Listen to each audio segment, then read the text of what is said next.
They're staring at me like I'm already dead. Not the sympathetic kind of staring, the kind where people lean in closer, whispering bets on how badly this'll go. How long before I embarrass myself? How many seconds before I prove what everyone already knows? That I'm broken.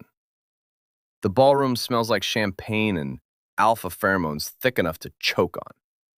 Crystal chandeliers, designer suits, 1,000 eyes pretending not to watch the joke unfold in real time. Me. I shouldn't even be here. But my father made sure I was, front and center, wearing a suit 2 sizes too big because he couldn't be bothered to get it tailored. Why waste money on the son who can't shift? The one who's never had a wolf. Not once in 23 years. But steady. Ladies and gentlemen, the announcer's voice booms through the grand hall. We now invite all unmated Omegas to demonstrate their wolf forms for tonight's lunar gathering. My stomach drops. Around me, Omegas step forward, graceful, confident, glowing under the attention. Their wolves are sleek, beautiful, valuable. I stay frozen near the marble pillar, praying I can just blend into the architecture. But then I hear it. Yoon Seojun, my name, called out like a punchline everyone's been waiting for. The crowd shifts. Murmurs ripple through the room, and I catch fragments of it. Sharp, ugly little words people don't bother to hide anymore. That's the one, isn't it? 12 generations of shifters, and he's the genetic mistake. Why is he even here? I clench my fists so hard, my nails bite into my palms. The announcer clears his throat, impatient now. Yoon Seojun, please step forward. I could run. I should run. But my father's somewhere in this room, watching. And if I embarrass him more than I already have just by existing, I'll pay for it later. So I move, one foot in front of the other, walking toward the center of the ballroom like I'm heading to my own execution. The crowd parts for me, but not out of respect, out of morbid curiosity. I stop in the center of the polished floor, under the brightest chandelier. The light feels like an interrogation lamp. The announcer smiles. It doesn't reach his eyes. Whenever you're ready, Omega. I close my eyes, try to summon something, anything that resembles a wolf. I've done this 100 times before, 1,000. Every time the same result, nothing. I reach inward, searching for that primal instinct every other Omega has. The pull, the shift, the connection to something wild and ancient. But all I find is silence, empty, hollow. The seconds stretch. I can hear people shifting in their seats, impatient. Someone coughs, another person laughs, soft at first, then louder when no one stops them. Then another laugh, and another, until the whole damn room is laughing. Someone get him a puppy, a voice calls from the crowd. Maybe he can pretend. More laughter. I open my eyes, and the first thing I see is my father. He's standing near the back, stone-faced, jaw tight. He won't even look at me. Of course he won't. The announcer clears his throat again, trying to regain control. Perhaps another attempt? Why bother? Someone else shouts. He's defective. Broken. Waste of space. I should feel humiliated. I should feel small. But honestly, I'm just tired. Tired of this. Tired of them. Tired of pretending I care what a room full of entitled alphas and perfect omegas think of me. I lift my chin, meeting the announcer's eyes. I'm done, I say, voice flat. He blinks. Excuse me? I said I'm done. You wanted a show? Sorry to disappoint. I turn to leave. Because what else is there to do? But then a voice cuts through the noise like a blade. Wait! The voice is deep, controlled. The kind of voice that doesn't ask, it commands. I stop. The crowd goes silent. Not the mocking kind of silence, the kind where everyone's holding their breath, waiting to see what happens next. I turn slowly, and that's when I see them. Them. Not one alpha, 2. Identical twins standing side by side near the far archway, half in shadow, but even from here I can feel the weight of their presence. Tall, broad-shouldered, dark hair swept back in exactly the same way, sharp jawlines and eyes that look like they've already decided something about me. They're both dressed in black suits that probably cost more than my father's house. Everything about them screams power, the kind you're born with, Not the kind you have to prove. The one on the left moves first, just a step, but it's enough to make the entire room tense. The announcer stutters. Alpha Kang Min Hyuk. Alpha Kang Ji-hoon. We weren't expecting you until... We're here now. The one on the right, Ji-hoon, says smoothly. His gaze doesn't leave me. And we'd like to see the Omega shift. My throat tightens. I can't, I say, and I hate how small my voice sounds.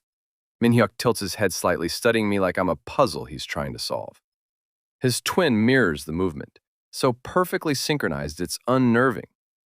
Can't? Min-hyuk repeats. Or won't. Can't.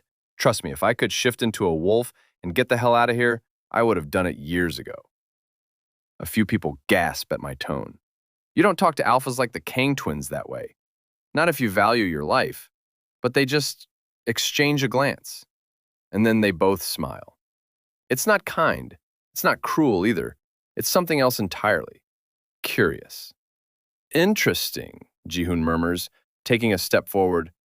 Min-hyuk follows half a beat later, moving in perfect symmetry. The crowd parts for them instantly like water around stone. They stop a few feet away from me, one on each side, close enough that I can smell them. Pine and smoke and something darker, something that makes my pulse stutter and my skin prickle with heat. What if we told you, Min-hyuk says softly, that you're not broken? I laugh, sharp and bitter. Then I'd say you're both either lying or blind. Neither, Ji-hoon says, his voice dropping lower. Shift. I just told you, not into a wolf. Min-hyuk's eyes narrow slightly, and there's something in them, something ancient and knowing. Into what you really are. What I really am?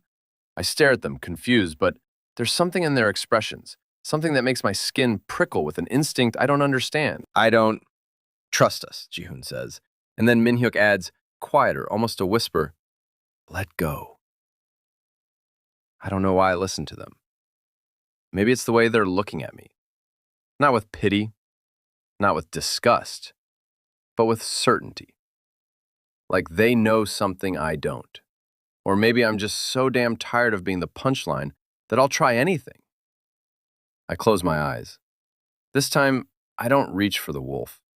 I reach for the silence, the emptiness, the thing I've always thought was nothing. And then, something shifts. Not inside me, around me. The air pressure drops, the chandeliers flicker, someone screams. I open my eyes, and the entire ballroom is bathed in light. The light isn't coming from the chandeliers, it's coming from me. Golden, bright enough to make people shield their eyes. It pours out of my skin like I've swallowed the sun, and I can feel it, not burning, not painful, just alive, electric, ancient. My bones don't crack, my body doesn't contort. Instead, I feel myself expand, not physically, something else, something that takes up space in a way I've never understood before. The air around me shimmers, and I hear gasps, sharp, shocked, but I can't focus on them because my heart is pounding so hard, it feels like it's trying to break out of my chest. What the hell is happening? I look down at my hands. They're still my hands, no claws, no fur, but the light is crawling up my arms like veins of molten gold, tracing patterns I don't recognize. Ancient symbols that flicker and fade before I can read them. Seojun, Min-hyuk's voice, calm, steady. I snap my head up, and he's still standing there, both of them are, completely unbothered by the fact that I'm apparently glowing like a damn beacon. What did you do to me? My voice cracks, and I hate it. We didn't do anything, Ji-hoon says, and there's something almost reverent in his tone. You did. That's not an answer. Look around you, Min-hyuk says quietly. I do. Oh, every alpha in the room, every single one, is on their knees. Not bowing, not submitting by choice. Forced. Their heads are down, necks bared, like invisible hands shoved them to the ground. Some of them are shaking, a few look like they're struggling to breathe. Even the Omegas have gone still, wide-eyed and frozen in place like prey animals sensing a predator they can't see. The only ones still standing? The twins. What am I? Ji-hoon steps closer, slow, deliberate, like he's approaching something wild. You're not a wolf, Seojun. Min-hyuk moves in from the other side, mirroring his brother perfectly. You never were. Then what? You're a celestial. The word hangs in the air like a sentence. I stare at them. A what? An apex predator, Min-hyuk says softly. The original shifters, the ones wolves descend from. Ji-hoon's eyes never leave mine. The ones we thought went extinct 300 years ago. My knees almost give out. That's insane. Celestials are myths, bedtime stories to scare pups into behaving. Does this feel like a myth? Ji-hoon gestures to the room, to the alphas still pinned to the floor, to the light still radiating from my skin. I open my mouth, close it. Because he's right. This is real. I'm real. Why didn't anyone tell me? They didn't know, Min-hyuk says. Celestials don't present until they're forced to. Until they're pushed. I glare at him. You mean humiliated in front of 1,000 people? He doesn't flinch. Yes. You knew, both of you. You knew what I was, and you just, stood there and watched while they tore me apart? Ji-hoon's jaw tightens. We needed to be sure. Sure of what? That you were strong enough to survive it, Min-hyuk says, and there's no apology in his voice. Just fact. I want to punch him. I want to scream. But the light around me flares brighter, responding to my anger. And suddenly the chandeliers aren't just flickering, they're shaking. Seojun, Ji-hoon's voice cuts through the chaos, sharp and commanding. You need to pull it back. I don't know how. Yes, you do. Min-hyuk steps even closer, so close I can feel the heat radiating off him. You've been suppressing it your whole life. Now you just need to let it settle. That's not helpful. Breathe, Ji-hoon says, and his hand, warm, steady, wraps around my wrist. I flinch, but he doesn't let go. Breathe, he repeats, quieter this time.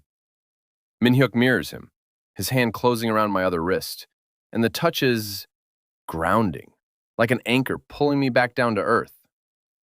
I close my eyes, focus on the feeling of their hands, the steady pressure, the way their scents, pine and smoke and something undeniably them, cut through the chaos in my head.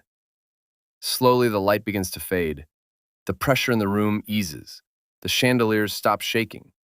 And when I open my eyes again, the glow is gone. I'm just me. Except I'm not. Because every person in this ballroom is staring at me like I'm something out of a nightmare or a dream. I can't tell which. The silence breaks all at once. Someone shouts. Someone else scrambles to their feet. The announcer, pale and sweating, drops his microphone, and the feedback screech makes everyone wince. My father pushes through the crowd, his face twisted in something I can't quite read. Shock? Fear? Disgust? Seojun, he says, and his voice is tight. What did you... He's coming with us. Ji-hoon's voice is calm, final. My father stops in his tracks. Excuse me? Your son, Min-hyuk says, still holding my wrist, is under our protection now. You can't just... We can. Ji-hoon's smile is cold. And we are. My father's mouth opens and closes like a fish gasping for air, but he doesn't argue, because you don't argue with the Kang twins, not if you want to keep breathing. So that's it, I say, finally finding my voice. You two just claim me? Without asking? Min-hyuk glances at me, one eyebrow raised. Would you rather stay here? I look around the ballroom, at the alphas still staring at me like I'm a threat, at the omegas whispering behind their hands, at my father who looks like he wants to pretend I don't exist. Fair point. Ji-hoon's hand slides from my wrist to the small of my back, possessive, protective, and he guides me toward the exit. Min-hyuk stays on my other side, a silent wall of muscle and menace. The crowd parts for us instantly, and as we walk through the ballroom doors, I catch a glimpse of my reflection in one of the massive mirrors lining the hallway. My eyes are still glowing, just faintly, like embers. What happens now? Ji-hoon doesn't look at me. Now we figure out what you are. Min-hyuk's voice is softer. And why someone's been hunting celestials for the last 3 centuries. Hunting? Neither of them answers, but the way their jaws tighten, the way their hands flex like they're already preparing for a fight, tells me everything I need to know. I'm not just rare, I'm dangerous. And someone out there wants me dead. The hallway is too quiet. Just the sound of our footsteps echoing off marble floors and the distant murmur of chaos we left behind in the ballroom. My heart's still racing. My skin's still buzzing with residual energy I don't understand. And these two alphas are acting like we're just taking a casual stroll. So are you going to explain the whole someone wants you dead thing? Or are we just going to pretend that wasn't terrifying? Minhyuk glances at me, expression unreadable. It's complicated. Then uncomplicate it.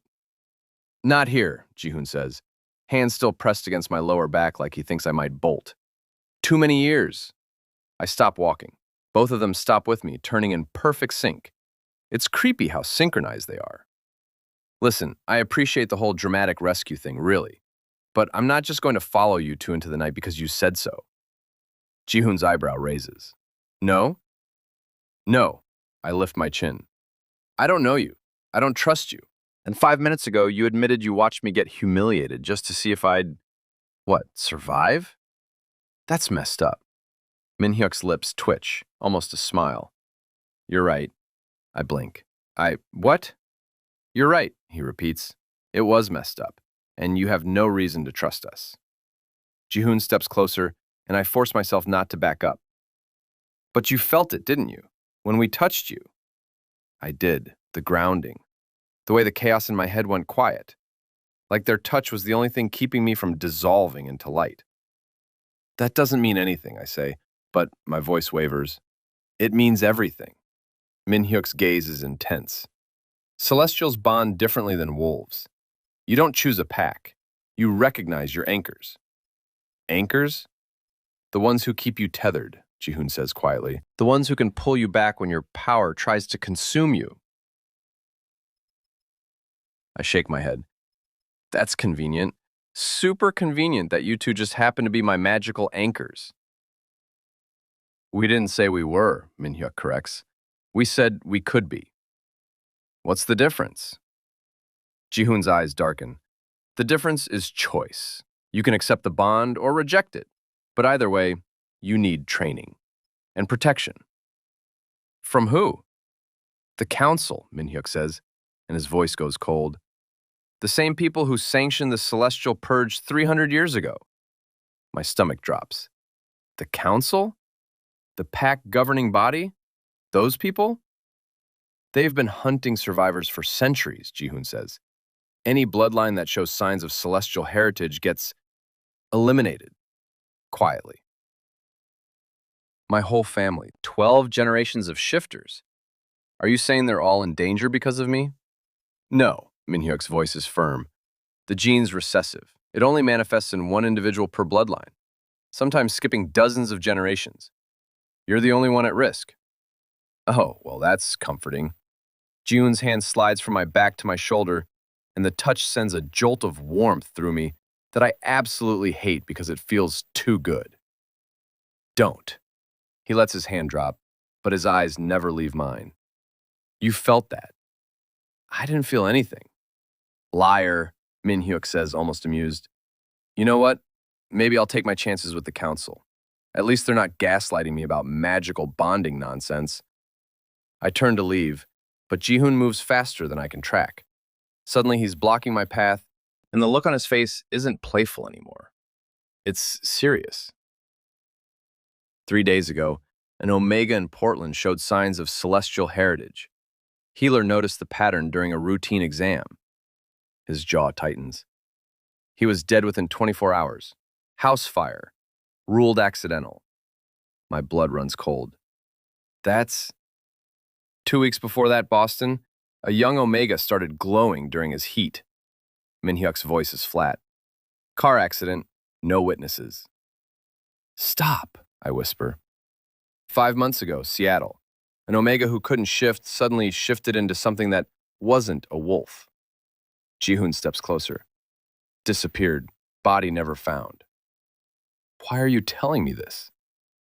Because you need to understand. Minhyuk's eyes are fierce. The council doesn't arrest celestials. They erase them. And after tonight's display, every pack leader in that ballroom is going to report what they saw. Jihoon's voice drops. You have maybe 48 hours before they come for you. I want to argue, want to call them paranoid, want to believe they're making this up to scare me into compliance. But the thing is, I can feel it. The truth in their words, the fear underneath the calm. They're not lying. So what, you two are my bodyguards now? No, Min-hyuk says. We're your way out. Out of what? The country, Jihoon says. We have a safe house in Vancouver, off-grid, warded. The council can't track you there. I stare at them. You want me to flee to Canada? We want you to survive, Min-hyuk corrects. This is insane, all of this. 24 hours ago, my biggest problem was my father being disappointed in me. Now you're telling me I'm some extinct supernatural creature and there's a secret genocide conspiracy and I need to run for my life? Yes, both twins say in unison. I pinch the bridge of my nose. I need a minute. We don't have a minute, Jihoon says, but his voice softens slightly. Seojun, I know this is overwhelming. Overwhelming?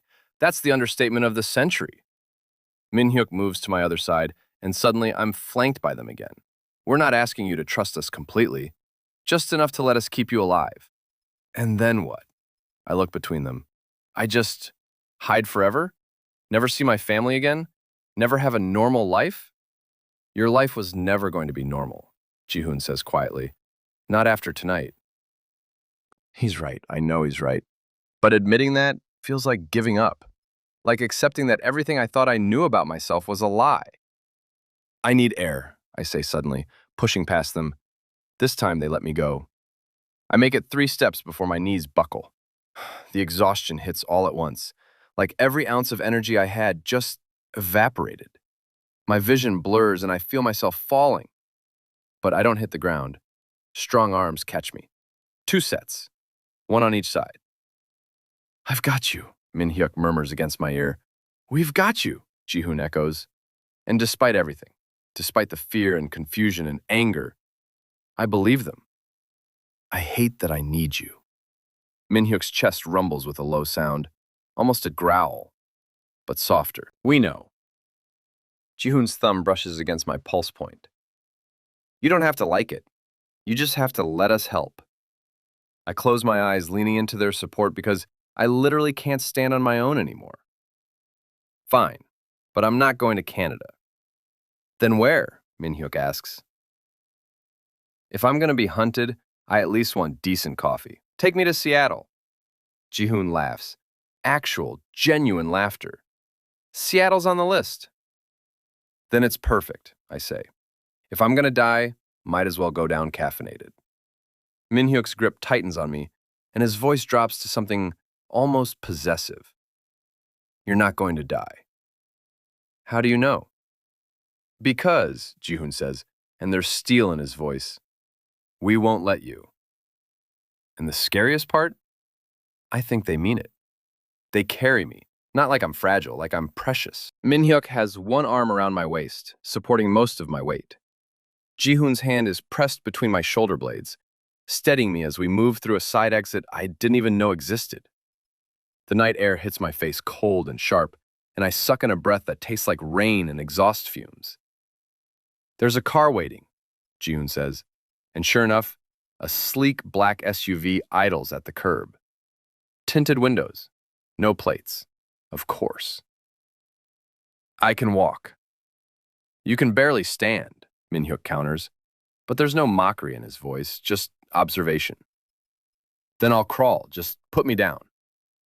Jihoon makes a sound that might be a laugh. Stubborn. You have no idea. They exchange a look over my head. One of those twin communication things that doesn't need words. Then slowly, they ease me onto my own feet. My legs shake, but I lock my knees and refuse to fall. See? Fine.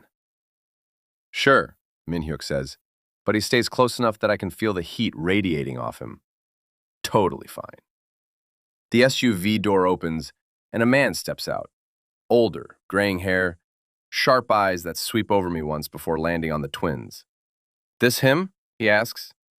This is Seojun, Ji-hoon confirms. The man nods once. Get in, we need to move. And who are you? Someone who's kept your family alive for the last decade, the man says flatly. Now get in the car, before I have to explain to your father why his son's corpse was found in an alley. You know, you could work on your bedside manner. Min-hyuk snorts. Actually snorts. He's not wrong, though. Ji-hoon's hand finds the small of my back again, guiding me toward the open door.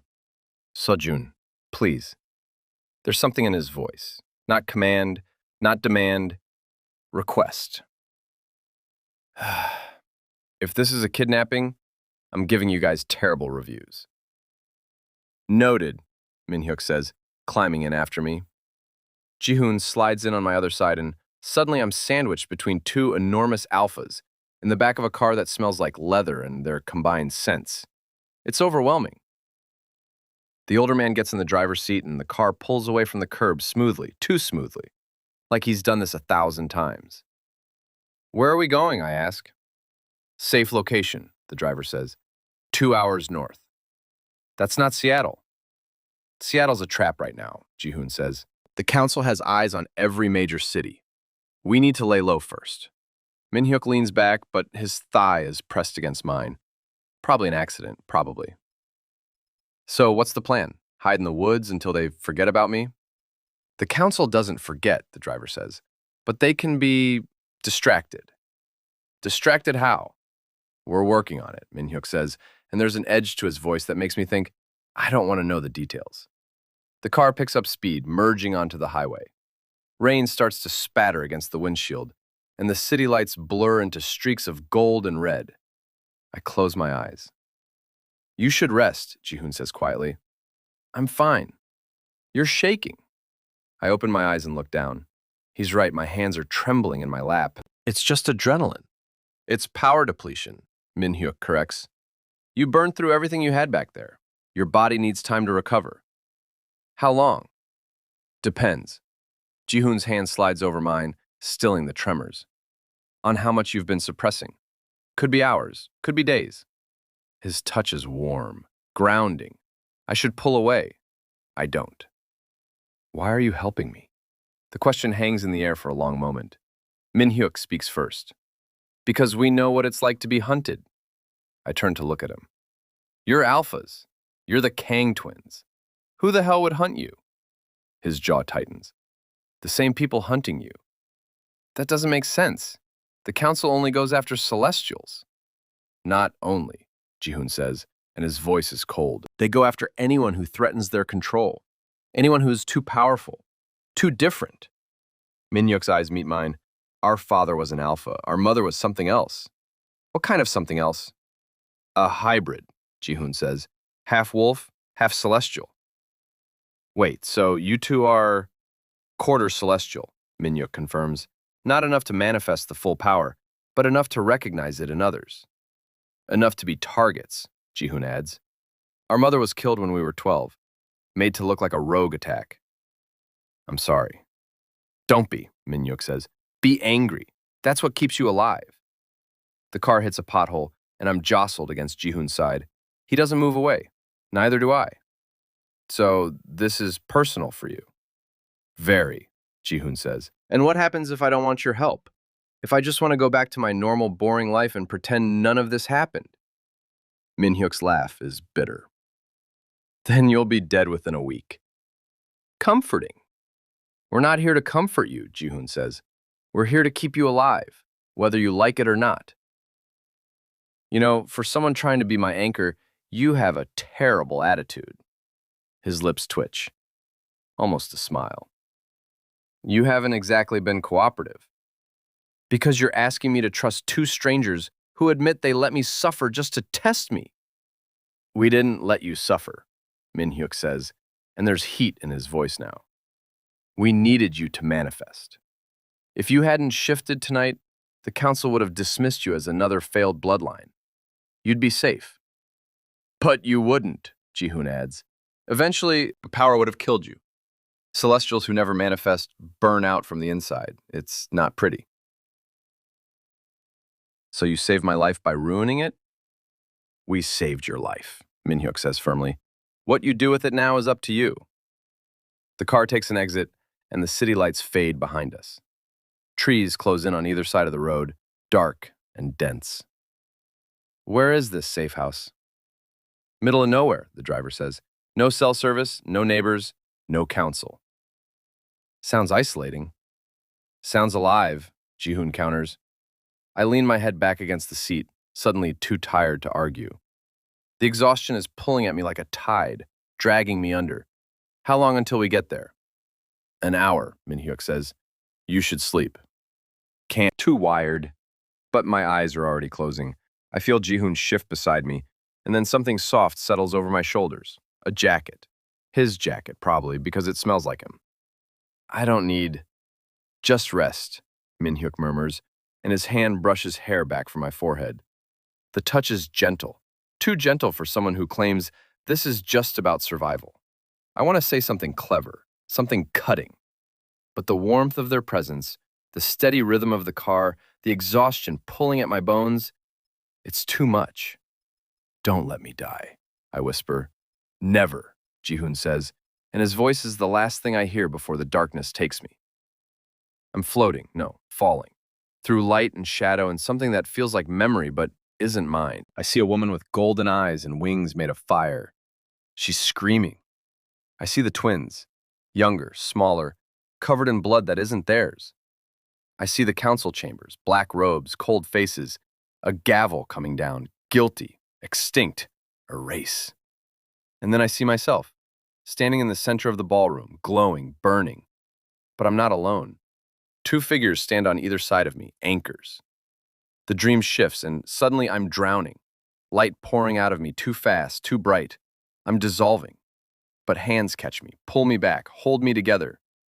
Stay with us, a voice says. Don't let go, another echoes. And I don't. I jolt awake, heart pounding. The car's stopped, engine off.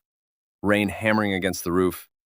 I'm still sandwiched between the twins, but now Ji-hoon's arm is around my shoulders, and Min-hyuk's hand is on my knee. Protective. Possessive. Where are we? Safe house, Min-hyuk says. You've been out for 2 hours. 2? I blink, trying to clear my head. Why didn't you wake me? You needed it, Ji-hoon says simply. Through the rain-streaked window, I can make out a cabin. Small, rustic, surrounded by trees so thick I can barely see the sky. This is it? This is it, the driver confirms, already opening his door. Let's move. Storm's getting worse.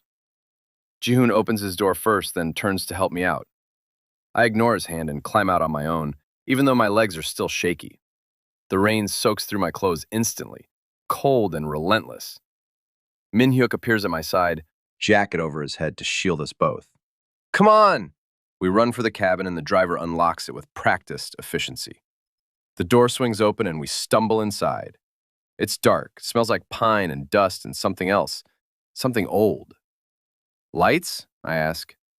Generators out back, the driver says. I'll get it. He disappears into the rain, leaving me alone with the twins in the darkness. For a moment, no one speaks, just the sound of rain and our breathing. Then Ji-hoon's hand finds mine in the dark. You okay? Define okay. Min-hyuk's laugh rumbles somewhere to my left. Still sassy. That's a good sign. The lights flicker on, dim and yellow, revealing a small living space. Couch, fireplace, kitchen area.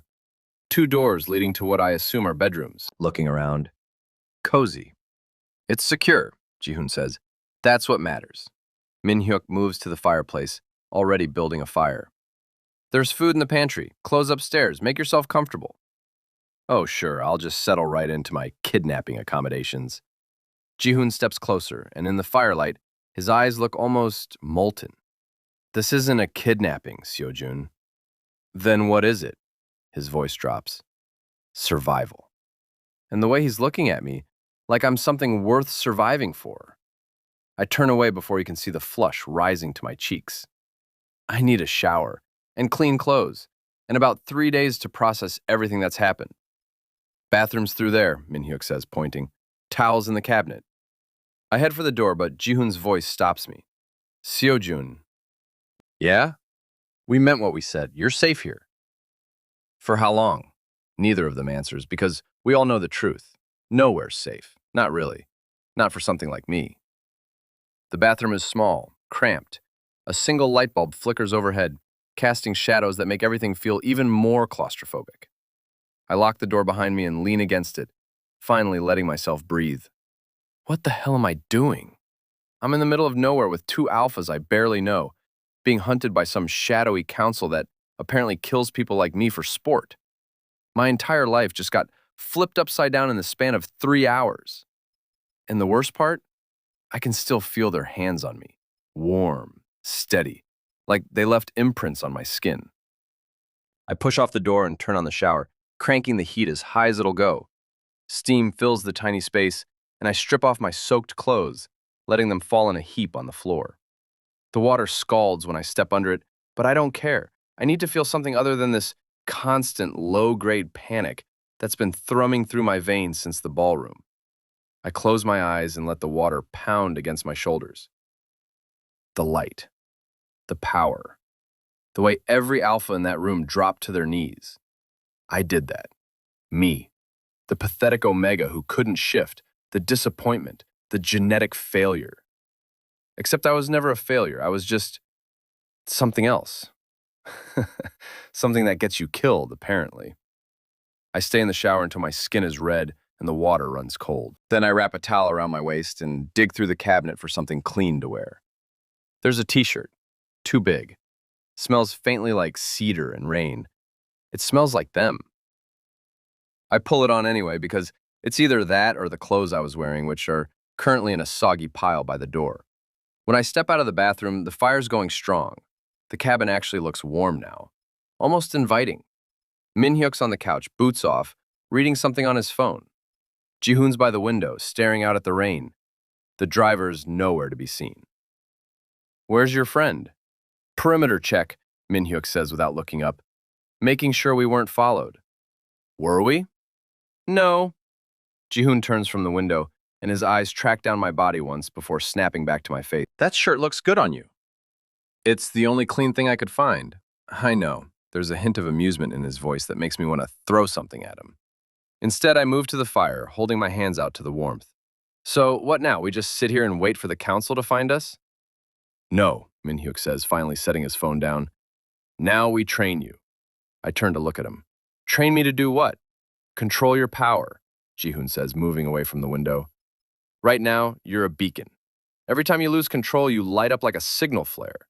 The council has tracking equipment specifically designed to detect celestial energy. So every time I, get emotional? I'm giving away our location? Essentially, Min-hyuk says, which is why you need to learn how to suppress it, channel it, use it without broadcasting to every hunter within 100 miles. And you two can teach me that? We can try, Ji-hoon says. Our mother taught us some techniques before she died. Breathing exercises, meditation, grounding. You want me to meditate my way out of being hunted by supernatural hit squads? Min-hyuk's lips twitch.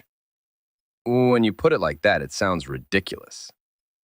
That's because it is ridiculous. Ji-hoon moves closer, and I resist the urge to step back. The alternative is you burn out. Or worse, you lose control in public again and lead them right to us. I didn't mean to lose control. We know. Min-hyuk stands, and suddenly I'm flanked again. That's the problem. You've been suppressing this your whole life. Now that it's free, it doesn't know how to behave. So I'm like a toddler with a flamethrower. Great. Ji-hoon actually laughs at that. That's surprisingly accurate. I glare at him, not helping. Come here. Min-hyuk gestures to the space in front of the fire. We'll start with something simple. How simple? Breathing, Ji-hoon says. Sit. I look between them, then at the floor. You want me to sit on the floor? Unless you'd prefer the couch, Min-hyuk says. But the floor is better, more grounded. This is so weird. But I sit anyway, crossing my legs and trying to ignore how self-conscious I feel with both of them watching me. Ji-hoon sits on my right, Min-hyuk on my left. Close, too close. Is this really necessary? Yes, they say in unison. I roll my eyes. The twin thing is creepy, by the way. Noted, Min-hyuk says, and I catch the hint of a smile. Ji-hoon's hand settles on my shoulder, warm, steady. Close your eyes. Why? Because I asked you to. You're very demanding for someone who's supposed to be helping me. And you're very argumentative for someone who's supposed to be learning, he counters. Min-hyuk's hand finds my other shoulder, mirroring his brother. Just try, Seojun, please. The please does it. I close my eyes. Good, Ji-hoon murmurs. Now breathe. In through your nose, out through your mouth. I do. The air feels thick, heavy with their scents and the smoke from the fire. Again, Min-hyuk says, slower this time. I breathe, once, twice. Now feel for the power, Ji-hoon says quietly. Don't reach for it, just acknowledge it, like saying hello to a roommate. I turn my attention inward, searching for that light I felt earlier. It's there, dim but present, pulsing like a second heartbeat. I feel it, I whisper. Good. Min-hyuk's thumb brushes against my collarbone. Now imagine it as a flame. Can you do that? Yeah. Don't make it bigger, don't make it smaller. Just watch it. Let it be. The flame flickers in my mind's eye. Gold and white and something deeper. Something ancient. It wants to grow. I can feel it pulling, reaching, trying to expand. It's fighting me, I say through gritted teeth. Let it, Ji-hoon says. Don't fight back, just observe. That doesn't make sense. Celestial power isn't about control, Min-hyuk explains. It's about balance. You can't force it. You have to coexist with it. Then how do I stop it from exploding out of me every time I get scared or angry? You don't stop it, Ji-hoon says. You redirect it. His hand slides from my shoulder down my arm, fingers wrapping around my wrist. Feel that? I nod. His touch is like an anchor, heavy and real. When the power tries to overflow, he continues, you send it here, to us. We can handle it. That's what you meant by anchors. You absorb the excess. Not absorb, Min-hyuk corrects. Ground. Think of it like lightning. It doesn't disappear. It just finds earth. And you two are my earth? Ji-hoon's eyes meet mine. If you let us be. There's something in his gaze, something raw and vulnerable that I wasn't expecting. Why? I ask quietly. Why do you care so much? The twins exchange a look, one of those silent conversations I'm starting to recognize. Then Min-hyuk speaks, and his voice is softer than I've ever heard it. Because we failed her. Who? Our mother, Ji-hoon says, and his jaw tightens. When the council came for her, we were too young, too weak. We couldn't protect her. She died trying to hide us, Min-hyuk adds. She burned through all her power, creating a ward that would keep us safe. By the time we broke through it, she was already gone. I'm sorry. Don't be sorry. Ji-hoon's grip on my wrist tightens. Be alive. That's all we want. That's all she would have wanted, Min-hyuk says. For Celestials to survive. To not go extinct because of fear and politics. So, I'm not just some random Omega you decided to help. I'm, what, a second chance? No, Ji-hoon says firmly. You're you. And you deserve to live. Not because of what you represent, because of who you are. Min-hyuk leans closer, and his scent wraps around me like a blanket. You're sassy and stubborn and way too brave for your own good. You made jokes while glowing like the sun. You told an entire ballroom of alphas to go to hell without saying a word. I was terrified. We know, Ji-hoon says, but you didn't let them see it. That takes strength. Or stupidity. Both, Min-hyuk says with a slight smile. Definitely both. Despite everything, I laugh. It comes out shaky and a little broken, but it's real. This is insane, all of it. Completely, Ji-hoon agrees. But you're still here, Min-hyuk adds. Where else would I go? Anywhere, Ji-hoon says. You could run. Try to make it on your own. I could, but the truth is, I don't want to. Not because I'm weak, not because I need them, but because for the first time in my life, I feel like someone actually sees me. Not the failure, not the disappointment, just me. Okay. Okay? Min-hyuk echoes. Okay, I'll stay. I'll train. I'll learn to control this thing. I look between them. But if you two die trying to protect me, I'm gonna be really pissed.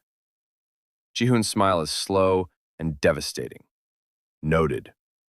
The door opens and the driver steps in, rain dripping from his coat. Perimeter's clear, he says. But we've got movement on the main road. Council scouts, probably. They'll sweep the area by dawn. How long do we have? 6 hours, the driver says. Maybe less. Min-hyuk stands, already moving toward his bag. Then we leave at first light. Where? I ask. June pulls me to my feet, and his hand doesn't let go. Somewhere they won't think to look. And where's that? His smile is sharp, dangerous. Home. Home? I repeat, staring at Ji-hoon. What home? The council knows where you live. Not that home, Min-hyuk says, already pulling weapons from his bag. Knives, a gun, things I really don't want to think about right now. Then what home? Ji-hoon's hand is still wrapped around mine, and he tugs me gently toward the couch. Sit. We need to explain something. Why do I feel like I'm not going to like this? Because you're smart, the driver mutters, moving to check the windows. I sit and the twins settle on either side of me. Again, it's becoming a pattern, and I'm not sure how I feel about that. Talk. Min-hyuk leans forward, elbows on his knees. Our mother didn't just teach us how to control celestial energy. She taught us how to hide it. There's a place, Ji-hoon continues, a sanctuary built by celestials centuries ago, before the purge. It's warded, cloaked. The council's been searching for it for 300 years. And you just happen to know where it is? Our mother left us a map, Min-hyuk says quietly. In her journal, coded. We've spent the last 15 years trying to decipher it. And? Ji-hoon's eyes meet mine. We figured it out 6 months ago. 6 months? And you haven't gone there yet? We were waiting, Min-hyuk says. For what? For you. The weight of that statement sits heavy in the air. The fire crackles, rain drums against the roof. You didn't even know I existed 6 months ago, I say slowly. No, Ji-hoon admits, but we knew someone would manifest eventually. The bloodlines are still out there, dormant, but not extinct. So you've been, what, searching for celestials? Protecting them when we find them, Min-hyuk corrects. Getting them out before the council does. How many? You're the 7th, Ji-hoon says. My stomach drops. And the other 6? Safe, Min-hyuk says quickly. At the sanctuary, waiting. There are 6 other people like me? And you've been hiding them? We've been saving them, Ji-hoon says, and there's steel in his voice. The council doesn't take prisoners, Seojun. They execute. Publicly or privately, doesn't matter. Either way, celestials die. Unless we get to them first, Min-hyuk adds. I lean back trying to process. 7 celestials, a hidden sanctuary, a 15-year mission to undo genocide. You two are either heroes or completely insane. Can't we be both? Ji-hoon asks, and there's a hint of humor in his voice. Despite everything, I almost smile. Almost. So the plan is to take me to this sanctuary, hide me with the others. Yes, Min-hyuk says. And then what? We just stay hidden forever while the council keeps hunting? No. Ji-hoon's hand finds mine again, fingers threading through mine. Then we fight back. Fight back? Against the council? They run every major pack in North America. For now, Min-hyuk says, and his smile is dark. But power shifts. Always has. Always will. You're talking about a war. We're talking about survival, Ji-hoon corrects. The council's been operating unchecked for centuries. Someone needs to stop them. And you think 7 celestials and 2 quarterbloods can take down an entire government? No, Min-hyuk admits. But 7 celestials, 2 quarterbloods, and about 40 sympathetic alphas who are tired of council corruption? That's a start. I stare at him. 40? Give or take, Ji-hoon says. Turns out a lot of people don't like watching innocents get murdered for political convenience. So this isn't just about me. This is about revolution. This is about justice, Min-hyuk says firmly. For our mother. For every celestial the council has killed. For you. The driver clears his throat. We need to move in 4 hours. If you're going to brief him, do it fast. Ji-hoon nods, then turns to me. The sanctuary is in the Cascade Mountains. 3 days' drive if we're careful. The wards will hide us once we're inside, but getting there is the dangerous part. The council has checkpoints on every major highway, Min-hyuk explains. Scent detectors, thermal scanners. If you lose control even once, we're done. So, no pressure. You can do this, Ji-hoon says, and his certainty almost makes me believe it. How do you know? Because you're still here. His thumb brushes across my knuckles. You could have run a dozen times tonight, but you didn't. That tells me you're stronger than you think. Or just too tired to run. Min-hyuk shifts closer, and suddenly, his arm is around my shoulders. Not possessive, comforting. You're allowed to be scared, he murmurs. You're allowed to be tired, but don't give up. Not yet. I close my eyes, leaning into his warmth despite every instinct telling me to keep my distance. What if I can't control it? What if I get us all killed? You won't, Ji-hoon says. You don't know that. Yes, I do. His hand cups my jaw, turning my face toward him. Because we'll be right here. Every step, every breath. You're not doing this alone. There's something in his gaze, something fierce and protective and more, something I'm not ready to name. Why does it feel like this is about more than just survival? I whisper. Min-hyuk's arm tightens around me. Because it is. Then what? Ji-hoon leans closer, close enough that I can feel his breath against my lips. You really want to know? My heart is pounding so hard, I'm surprised they can't hear it. Yes. Because the moment we saw you in that ballroom, he says quietly, glowing like you were made of starlight, refusing to bow even when everyone else was mocking you, we knew. Knew what? That you were ours, Min-hyuk finishes, his voice a low rumble against my ear. I should pull away, should laugh it off, should tell them they're insane for thinking some cosmic bond means anything. But I don't, because deep down, beneath the fear and confusion and exhaustion, I feel it too. The pull, the rightness, the sense that these two alphas aren't just my protectors, they're my home. This is crazy. Completely, Ji-hoon agrees. You barely know me. We know enough, Min-hyuk says. I'm a mess. I can't control my power. I'm being hunted by psychopaths. Perfect, Ji-hoon murmurs, and then his lips brush against my temple. Soft, reverent. We don't want perfect. We want you. I don't know how to do this. Neither do we, Min-hyuk admits. But we'll figure it out. Together. The word settles over me like a promise. Together. I turn to Ji-hoon, and our faces are so close I can see the gold flecks in his dark eyes. If I do this, I say quietly, if I let you two be my anchors, my whatever this is, you have to promise me something. Anything, he says immediately. Don't die for me. I'm not worth that. Min-hyuk's hand tightens on my shoulder. You're wrong. I'm not. You are, Ji-hoon says firmly, and we'll spend however long it takes proving it to you. Before I can respond, he closes the distance between us. His lips touch mine, soft at first, questioning. And then I'm kissing him back, and it's like everything inside me that was fractured suddenly clicks into place. His hand slides into my hair, my fingers clutch at his shirt. The kiss deepens, and I taste rain and smoke and something uniquely him. When we finally break apart, we're both breathing hard. Oh, Min-hyuk's laugh is soft against my ear. Our turn? I turn to him and he's smiling, really smiling. Not the careful, controlled expression he usually wears, something real. You two are going to be the death of me. Not if we can help it, he murmurs, and then he's kissing me too, different from Ji-hoon, slower, deeper, like he's memorizing the taste of me. By the time he pulls back, I'm completely wrecked. We should probably pack, or plan, or something productive.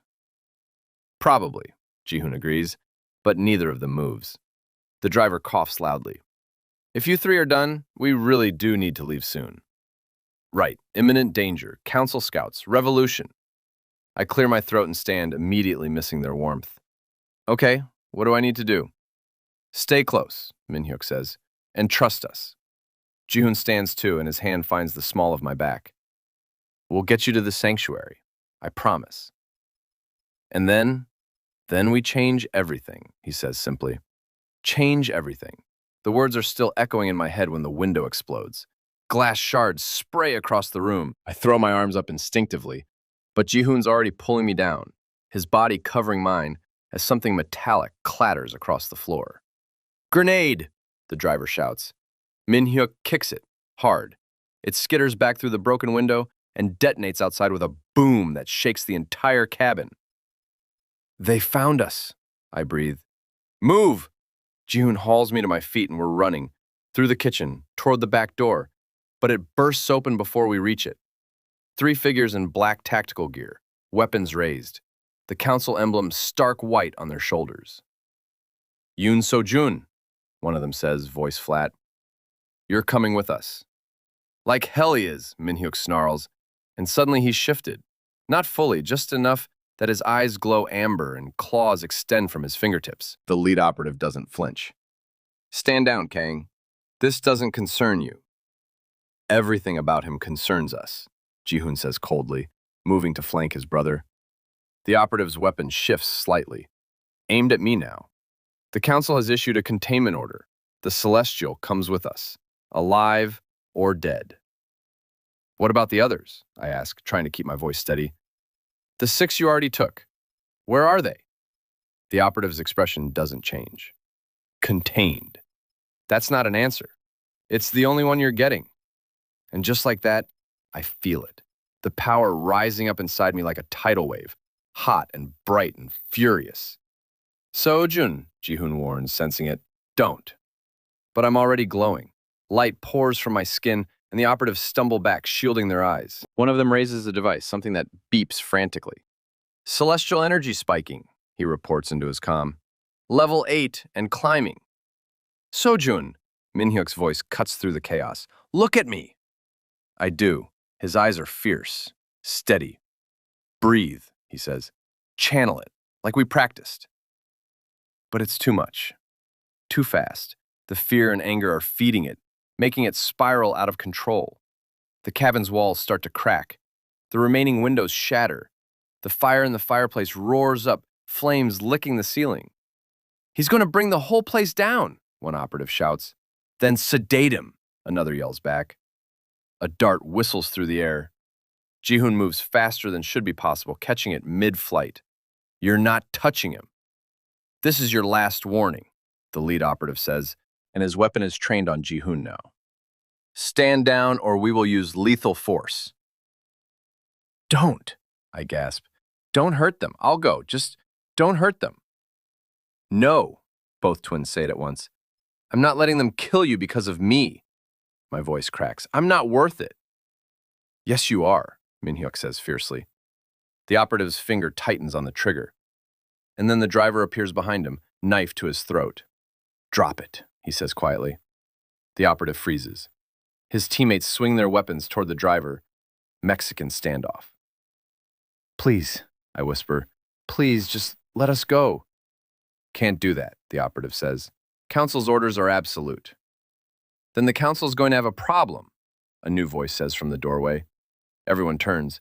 A woman stands there, tall, silver hair despite looking maybe 40, eyes that glow faintly gold, celestial.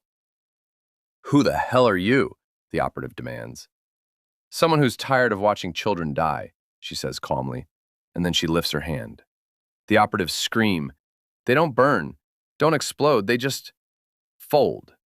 Like invisible hands are crushing them from the inside out. Within seconds, all 3 are unconscious on the floor. What did you do? The woman steps over their bodies, unbothered. Collapse their nervous systems, temporarily. They'll wake up in a few hours with splitting headaches and no memory of this location. She turns to the twins. Min-hyuk, Ji-hoon, your mother would be proud. You knew her, I taught her, the woman says, focusing on me now, and I'm here to finish what she started. My name is Hana, and you must be the one who lit up half of Seattle with his little display. It was Boston, and it wasn't little. Her smile is sharp. I like him. Hana, June says urgently, the council knows we're here. There'll be more. Then we leave. Now. She glances at me. Can you run? I can run. Good. She looks at the driver. Burn it. Make it look like we went down with the cabin. He nods and immediately starts dousing the place in accelerant. Min-hyuk grabs my hand. Come on. We burst out into the rain, running toward a second vehicle I didn't even know was there. Black, armored, windows so dark I can't see inside. Hana slides into the driver's seat. Get in! I'm shoved into the back between the twins again. The driver jumps in front. Hana guns the engine and we're flying down a dirt road I barely saw in the dark. Behind us, the cabin erupts into flames. What about the bodies? Already ash, Hana says grimly. Council won't find anything. I lean back trying to process. Another celestial, more operatives, a burning cabin. This is my life now. The others, the 6 you said were at the sanctuary, are they okay? Ji-hoon's hand finds mine. Yes. How do you know? Because Hana just came from there, Min-hyuk says. She's their guardian. You've been protecting them this whole time? Someone had to, Hana says, eyes on the road. The twins can't be everywhere at once. I handle sanctuary security. They handle extraction. And what do I handle? I ask bitterly. Being the one everyone has to save? You handle surviving, Hana says firmly. That's harder than it sounds. The car goes silent except for the rain and the engine. I close my eyes, exhaustion crashing over me again. But this time, when I start to drift, I feel Ji-hoon's arm wrap around me. Min-hyuk's hand on my knee. Anchors. I'm sorry, I mumble. For what? Ji-hoon asks quietly. For being difficult. For almost getting you killed. For being perfect, Min-hyuk finishes. Because that's what you are. I want to argue. I want to tell him he's wrong. But I'm too tired. So I just let myself lean into them. Let their warmth surround me. And for the first time since this nightmare started, I feel safe. Safe doesn't last long. The sanctuary rises out of the mountain fog like something from a dream. Stone walls covered in moss. Wards shimmering faintly in the air. Invisible unless you know what to look for. And I do now. I can feel them humming against my skin, welcoming me home to a place I've never been. It's real. Did you think we were lying? Min-hyuk asks, but there's no heat in it. Maybe a little. Hana parks the car and we pile out. My legs are shaky, but I force them to hold me up. 6 figures emerge from the main building, and I feel it immediately. The recognition, the pull. Celestials. They're all young, around my age. Different faces, different energies, but the same golden glow beneath their skin. Welcome, one of them says, a guy with kind eyes. I'm Dae-hyun. We've been waiting for you. Before I can respond, Ji-hoon's phone buzzes. Once, twice. His expression darkens as he reads. What? I ask. He looks at Min-hyuk, at Hana, back to me. The council issued a kill order. You, specifically. $5 million bounty. My blood runs cold. 5 million? They're scared, Hana says. Good, they should be. But that means every hunter, every mercenary will be coming for you, Ji-hoon finishes grimly. Yes. I look at the twins, at Hana, at the 6 celestials watching me with hope in their eyes. Then we fight, I say quietly. No more running, no more hiding. They want a war? Let's give them one. Min-hyuk's smile is fierce, proud.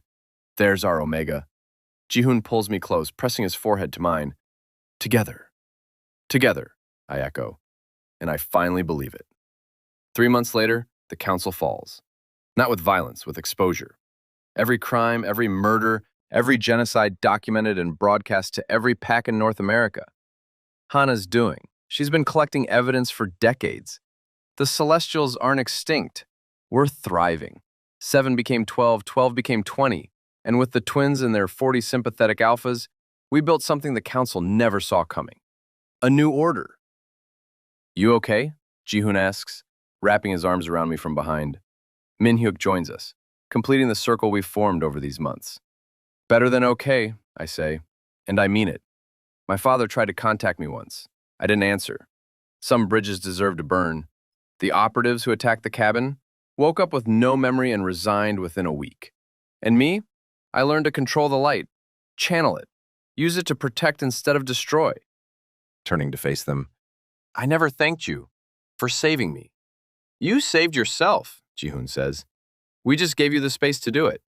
And terrible training advice, Minhyuk adds with a grin. I laugh. Kiss them both, one after the other, the way I've done every morning since we stopped running. So, what now? I ask. Jihoon's smile is slow and devastating. Now we live. And for the first time in my life, I know exactly what that means. The pathetic Omega who couldn't shift? He became the celestial who changed everything. The end. So, what did you think? Did Sojun's transformation leave you speechless? Were you rooting for the twins from the start, or did they have to win you over? Drop a comment and let me know. Which moment hit you the hardest? The ballroom reveal? The cabin attack? Or that final kiss? And if you're craving more stories like this, Omegas who refuse to break, alphas who fight for love, and worlds that need changing, hit that subscribe button. Because trust me, Sojun's story, it's just the beginning.